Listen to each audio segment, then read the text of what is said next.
Sir, আমাদের কাছে টাকা পয়সা তেমন কিছুই নেই। টাকা ছাড়া তো কিছু করা যাবে না। স্যার, আমাদের পরিস্থিতি খুব খারাপ। ছেলেপিলে নিয়ে আমরা খুব কষ্টে আছি। আমি কিছু টাকা নিয়ে এসেছি।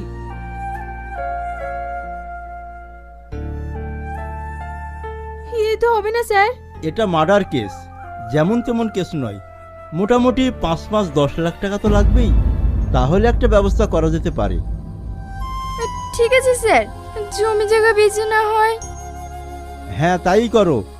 বাড়ি গিয়ে টাকা পয়সা নিয়ে এসো, তারপর দেখছি কতদূর কি করা যায়।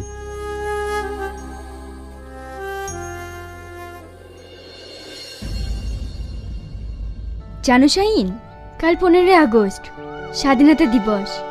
শুনেছি নাকি আমাদের দেশ স্বাধীন দেশ। কই, আমরা তো কোনো স্বাধীনতা পাইনি।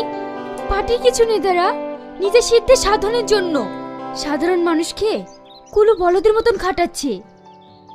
আমরা ইতিহাসে পড়েছি ইংরেজরা আমাদেরকে ভীষণ অত্যাচার করত। সে অত্যাচার এখনো রয়ে গেছে। তাহলে স্বাধীন কি করে হলো? তুমি ঠিকই বলেছো শ্রাবণী।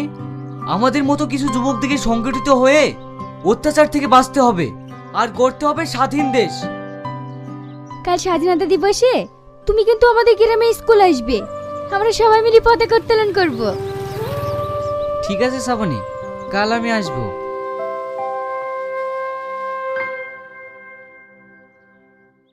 আজ 15 আগস্ট স্বাধীনতা দিবস।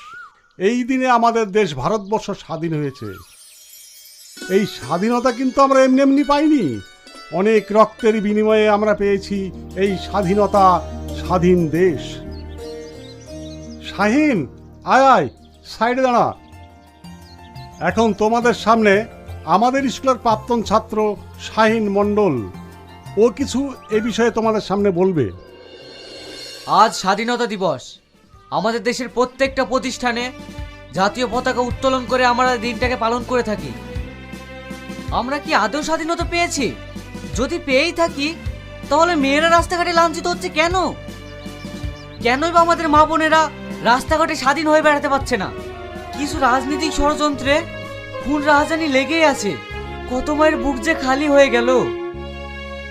রবীন্দ্রনাথ ঠাকুর, নেতাজি সুভাষচন্দ্র বোস, মাতঙ্গিনী হাজরা, ক্ষুদিরাম বোস, মাস্টারদা সূর্য সেন, গান্ধীজি, ওরা কি চেয়েছিল এই স্বাধীনতা? না বন্ধুরা, ওরা এই স্বাধীনতা চায়নি।